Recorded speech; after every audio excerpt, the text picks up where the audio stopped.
Ma'am Ibanez, no, ito yung aparato mo, yan. Naka-load siya ng isang clip pan, yan. Okay. So, working na yan. So, nag-harvest yung MPPT mo.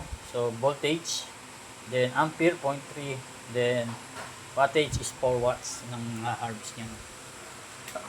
Medyo maaga pa rito kaya yan. At nakalilim yung solar panel ko dyan. 200 watt solar panel yan. Then ito, ang lowbat nito, no, yan, ay 11.5. Then ang reconnection 1.5, no. Ibig sabihin 1.5 plus 11.5 is 13 volts ang reconnection. Magkakaroon nila yung LED red. So itong LED red, kapag nawala to, yan, mawawalan ka ng kuryente. Ibig sabihin na-reach mo yung low voltage ng battery na 11.5. Okay, so pwede kang mag-battery nga ng 100Ah. Binigyan na kita ng link. Yung solar panel, meron din tayong link, no. Then syempre yung wire, kailangan mo rin bumili. Pero yung sa battery, may included na yung battery cable, no, yung basic clamp. Okay, clamp battery, no.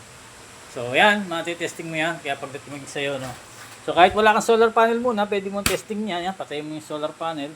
Then nakikita mo ay umaandar pa rin yung load natin, no, kasi may battery ka nga. Kaya tinatawag ditong off-grid, no, dahil hindi kailangan ng kuryente, solar panel lang at battery. So mag-testing pa tayo ng isang electric fan dito, ayan, yung isang 50 watts ko rito, no, ayan.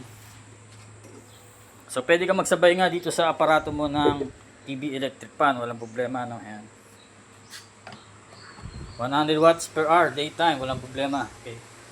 So pag in-on mo yung solar panel mo, ayan, lalabas na yung reading mo yan.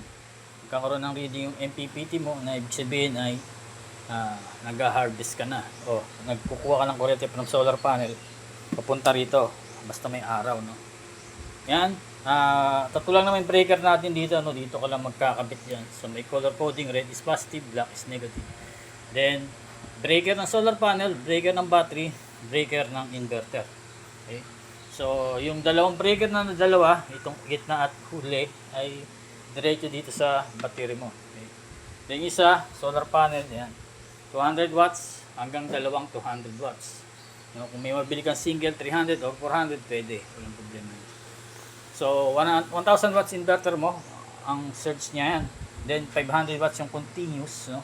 So ibig sabihin pasok kang mag washing machine, print tab, walang problema, no. Lalo na kung malakas na yung battery mo, ganyan 13.3.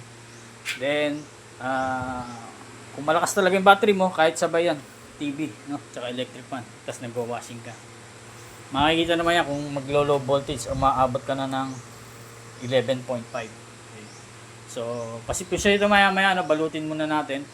Then konting tutorial, pag i-off mo yung aparato, no, walang tao, gusto mong patayin, parehas na sa bahay natin, tanggalin mo muna siyempre yung load, yan, yung mga nakasaksak, kung ano man yung nilagay mong extension dyan, no.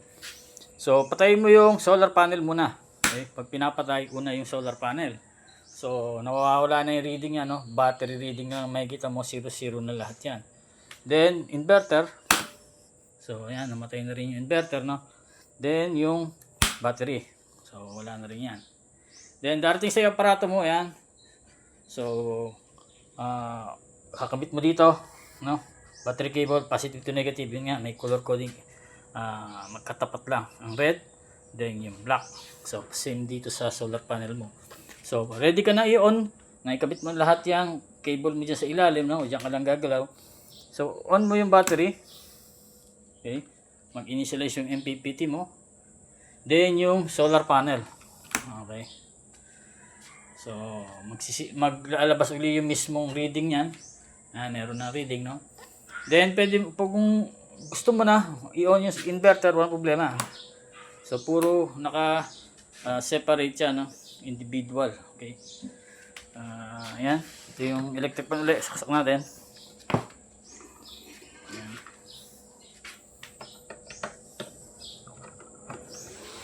Ayan yung isang clip pan, may yung extension dito, eh. Okay. So salamat ulit sa titiwala, ma'am, no? So God bless.